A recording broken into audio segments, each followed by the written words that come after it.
메멘토 모리라는 말이 있습니다. 죽음을 기억하라 라는 뜻입니다. 어느 장군이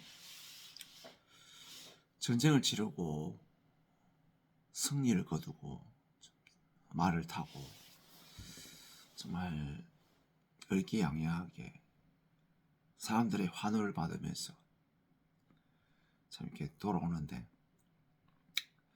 정말 보잘것없고 정말 초라한 어떤 늙은 영감님이 그 장군을 향해서 손가락을 가리키면서 당신도 죽는다, 당신도 죽는다, 죽음을 기억하라 라고 이야기합니다. 메멘토 모리, 메멘토 모리, 죽음을 기억하라, 죽음을 기억하라, 이렇게 외치는 겁니다. 야, 그 장군은 전쟁에서 승리해서 지금 기분이 너무 좋은데, 그래서 야, 사람들이 장군님 정말 훌륭합니다, 야, 장군이 대단합니다 라고 이렇게 지금 그런 이야기를 듣고 기분이 너무 좋은데, 늙은 아무 보잘것없는 허름한 옷을 입은 어떤 늙은이가 와서 메멘토 모리, 메멘토 모리, 너도 죽는다, 죽음을 기억하라, 죽음을 기억하라, 이렇게 외치는 겁니다. 이 장군이 어떤 마음이 들었을까요? 주인감탱이가 지금 나한테 무슨 얘기하는 거야? 나 지금 이렇게 기분 좋은데, 나 이번에 전쟁에서 승리했는데 임금님이 왕 앞에 가면 왕이 나를 얼마나 좋아하고 상을 주고 참 기뻐할 텐데, 많은 사람들은 나에게 지금 이렇게 환호하고 정말 잘했다고 하고 이렇게 좋아하는데, 저 영감탱이는 나한테 뭐 저런 악담을 그렇게 생각했을지도 모르겠습니다. 그런데 사실을 알고 보면 여러 사람의 좋은 말, 칭찬, 그런 말보다 사실 장군에게 필요했던 진짜 중요한 말은 그 아무 보잘것없는 늙은이의 말이었습니다. 메멘토 모리, 죽음을 기억하세요. 장군님, 당신도 죽음을 맞이하게 될 겁니다. 이 말이었습니다. 메멘토 모리와 다르게 또 하나는 다른 말이 하나 있습니다. 메멘토 아모라는 단어입니다. 그 말은 사랑을 기억하라 라는 뜻이랍니다. 우리가 죽음이라는 것도 알아야 되지만 또 사랑도 알아야 됩니다. 성경에는 죽음 이후에 끝이 아니라 우리가 하나님 앞에 한번 서야 되는 심판이 있다고 합니다. 근데 그 죽음이라는 것도 우리가 어느 누구도 피할 수가 없고, 심판이라는 것도 절대 피할 수가 없습니다. 죽음 이후에 반드시 심판이 있으리라. 우리가 하나님 앞에 섰을 때 심판을 기다리고 있습니다. 내가 인생을 살면서 어떻게 살았는지, 내가 착하게 살았는지, 내가 나쁜 짓을 하고 살았는지, 그리고 내가 얼마나 열심히 살았는지, 그런 심판이 아닙니다. 사람들은 그런 심판이라고 생각합니다. 아닙니다. 하나님의 심판은 내 죄를 예수님에게 넘겨서 예수님이 십자가에서 모두 씻어 놓았다는 사실을 믿었느냐, 믿지 않았느냐, 그 심판을 하신다는 겁니다. 많은 사람들은 그 심판 앞에 섰을 때 아마 하나님, 제가 정말 착하게 살지는 못했지만 그래 나름대로 열심히 살았고 착하게 살았습니다. 그러면 이 정도면 안 되겠습니까? 제가 부족하지만 하나님, 그래서 제가 이 정도는 살았습니다 라고 할 겁니다. 하지만 하나님의 기준에 이르지 못합니다. 모든 사람이 죄를 범하였음에 하나님의 영광에 이르지 못하더니 라고 되어 있습니다. 모든 사람은 큰 죄든 작은 죄든 죄를 범해서 하나님의 영광에 이르지 못한다고 합니다. 그런데 예수님이 오셔서 우리 죄를 짊어지고 십자가에서 그 죄값을 치르셨습니다. 그리고 다 이루었다 하시고 돌아가셨습니다. 그래서 성경은 로마서 3장 24절 그리스도 예수 안에 있는 구속으로 말미암아 하나님의 은혜로 값 없이 의롭다 하심을 얻은 자 되었느니라 라고 이야기합니다. 로마서 3장 23절에는 모든 사람이 죄를 범해서 하나님의 영광에 이르지 못했다라고 이야기하는데 그 바로 뒤에 24절에는 그리스도 예수 안에 있는 구속으로 말미암아 하나님의 은혜로 값없이 의롭다 하심을 얻은 자 되었느니라 라고 되어 있습니다. 의롭다라는 말이 어려울 수 있는데 이 말은 죄 없다, 무죄 이런 뜻입니다. 하나님 우리를 보고 의롭다 하십니다. 하나님 우리를 보고 무죄라고 하십니다. 왜? 예수님이 십자가에서 우리 모든 죄를 담당하셨기 때문에. 예수님이 저희 죄, 여러분의 죄를 짊어지고 십자가에서 그 대신 그 죄값을 지었기 때문에 십자가는 예수님 당시에 사형틀이었습니다. 예수님은 죄가 없는 분이었는데 왜 사형틀에 죽음을 당했냐? 세례 요한을 통해서 요단강에서 안수받으면서 인류의 죄, 저희 죄, 여러분의 죄를 다 넘겨받았기 때문에 그 다음날 예수님이 세례 요한 앞을 지나갈 때 세례 요한이 예수님을 보고 보라, 세상 죄를 지고 가는 하나님의 어린 양 예수로다 라고 외쳤던 겁니다. 여러분, 지금도 저는 이야기를 드릴 수 있습니다. 보라, 공순기의 죄를 지고 가는 하나님의 어린 양 예수로다. 예수님이 저희 죄를 짊어지신 겁니다.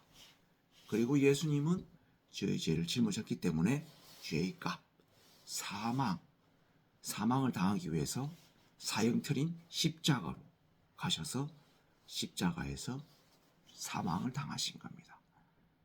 그리고 3일 후에 예수님이 그 무덤에서 부활하셨는데 부활하신 이유는 로마서 4장 25절 예수는 우리 범죄함을 위하여 내어줌이 되고 우리를 의롭다 하시기 위하여 살아나셨느니라 라고 되어 있습니다. 로마서 4장 25절입니다. 여러분 한번 찾아보시겠습니다. 로마서 4장 25절. 그리고 한번 여러분 또박또박 읽어보시기 바랍니다. 로마서 4장 25절. 예수는 우리 범죄함을 위하여 내어줌이 되고 우리를 의롭다, 죄 없다, 무죄라고 이야기해 주기 위하여 살아나셨다. 죄인이 죄를 지어서 그 죗값을 받기 위해 교도소, 감옥을 갑니다. 감옥을 가면 형이 25년이면 25년 형을 다 살고 나오면 출소를 하는 걸 합니다. 그러면 어떻게 됩니까? 죄를 지었지만 그 사람은 죗값을 치렀기 때문에 더 이상 죄인이 아닙니다. 값을 치렀기 때문에. 그 출소는 어떤 의미냐면 값을 다 치렀다, 이제 끝났다라는 뜻이듯이 예수님이 우리 죄 때문에 사망을 당하시고 무덤에 3일 있다가 다시 부활하셨다, 살아나셨다. 그걸 출소하신 것 같은데 그건 뭐냐 하면 죽음에서 나왔다. 값을 다 치렀다. 우리의 죄 값을 다 치렀다는 뜻입니다. 그래서 로마서 4장 25절에는 예수는 우리 범죄함을 위하여 내어줌이 되고 어디에? 사망에, 십자가에 내어줌이 되고 그리고 우리를 의롭다 하시기 위하여 다시 살아나셨다. 부활하셨다. 감옥에서 출소하셨다. 사망에서 나오셨다. 그 얘기입니다. 부활은 죽음에서 다시 살아나는 거잖아요. 죽었는데 다시 부활하는 겁니다. 감옥 갔는데 이제 출소하는 겁니다. 예수는 우리 범죄함을 위하여 내어줌이 되고 우리를 의롭다 하시기 위하여 살아나셨느니라. 가늠중에 잡힌 여자가 있었습니다.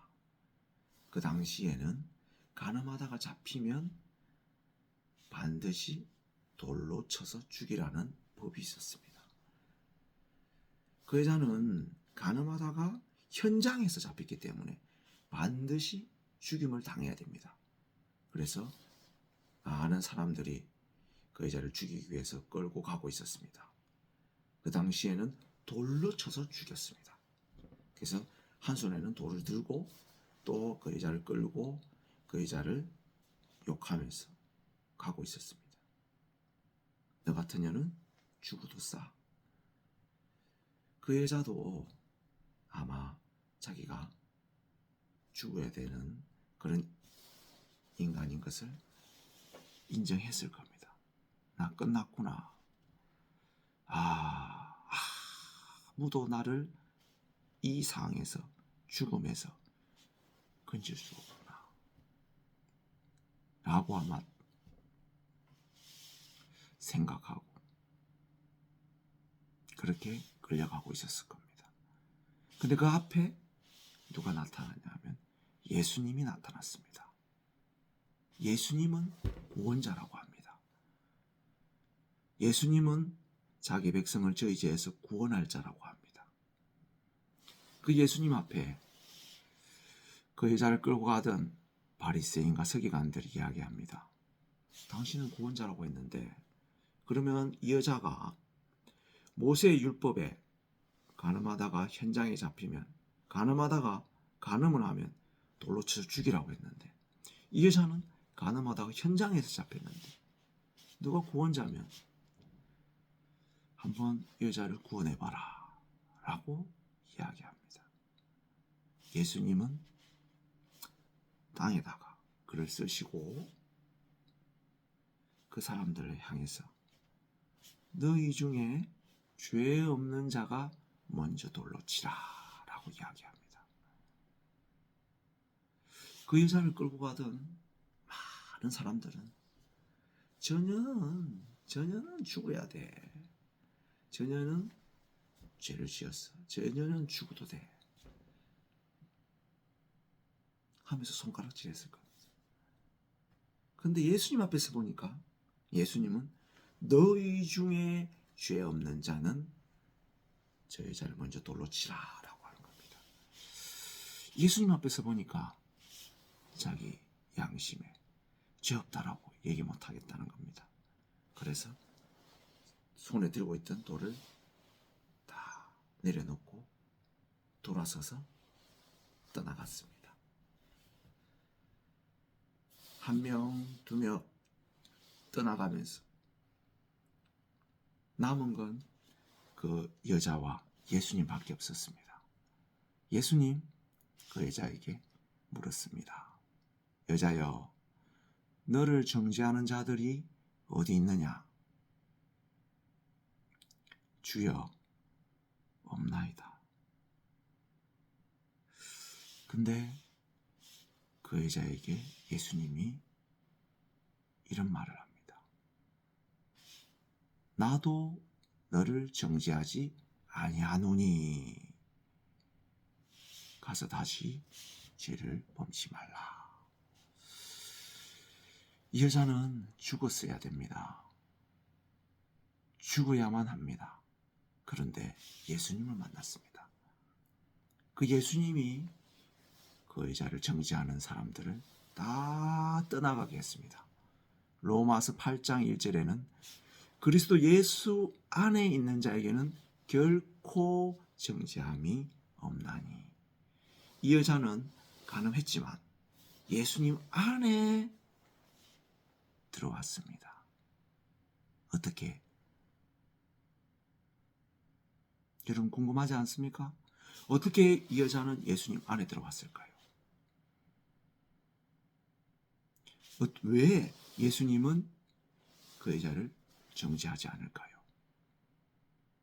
그건 예수님이 세례 요한을 통해서 그 간우 중에 잡힌 여자의 죄를 넘겨받았기 때문에, 그리고 잠시 후면 그 여자의 죄 때문에 십자가에서 대신 죽음을 당할 거기 때문에 예수님은 그 여자에게 죄가 없다, 너 무죄다.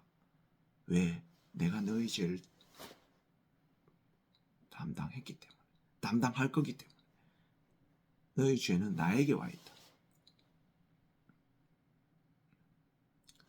너의 죄를 내가 대신 줄 거다.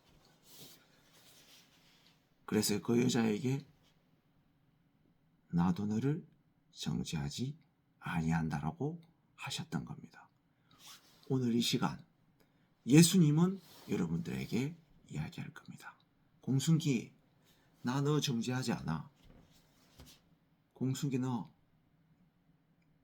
죄 없어. 어려워. 너 무죄. 라고 하신다는 겁니다. 왜? 내가 너의 죄를 짊어지고 너를 대신해서 십자가에서 그 죄값을 치렀기 때문에. 로마서 3장 24절. 그리스도 예수 안에 있는 구속, 대신 값을 치릅니다. 구속이라는 것은 구속 영장할 때 그런 구속이 아닙니다. 값을 치르고 꺼내온다, 데려온다, 이런 뜻입니다. 구속으로 말미암아 하나님의 은혜로 값 없이 의롭다, 죄 없다 하심을 얻은 자 되었느니라고 이야기합니다. 로마서 4장 25절. 예수는 우리 범죄함을 위하여 내어줌이 되고 우리를 의롭다 하심을 위하여 살아나셨느니라. 예수님이 살아나신 이유는 이제 공순교의 죄, 여러분의 죄를 끝냈다 하시기 위해서 살아나신 겁니다. 너무 감사한 일입니다. 예수님이 나와 함께 계시고 나를 지키시고 나를 보호하시고 도우신다는 게 너무 감사합니다. 저도 언젠가 내일 될지 10년 후가 될지 죽음이라는 그 앞에 분명히 설 겁니다. 죽음을 맞이할 겁니다. 그때 하나님 앞에 섰을 때 제 옆에 예수님이 계실 겁니다. 하나님, 저는 정말 나쁘게 살았습니다. 죄도 많이 지었습니다. 악하게 살았습니다. 그런데 제 옆에 예수님이, 하나님, 이 못자국 보십시오. 네, 여기 손에도, 여기 발에도. 제가 이 공순기를 위해서, 공순기의 죄를 위해서 십자가에서 이 죽음을 당했습니다. 죄값을 치렀습니다. 그래서 공순기는 죄가 없는 게 맞습니다. 대신 값을 치렀기 때문에. 법정에서도, 법률에서도 일사부재리의 이런 법칙이 있습니다. 원칙이 있습니다. 한번 그 죄에 대한 값이 재판이 이루어지고 나면 두 번 그 재판을 하지 않는다는 겁니다. 값을 치렀기 때문에. 그것처럼 내가 죄를 지었지만 예수님이 대신 값을 치렀기 때문에 더 이상 내 죄에 대해서 묻지 않는다는 겁니다. 그래서 저는 예수님으로 말미암아 의롭다, 내가 깨끗하다, 온전하다 라는 판결을 받았습니다. 예수님께 감사를 드리고 하나님께 감사를 드립니다. 감사합니다.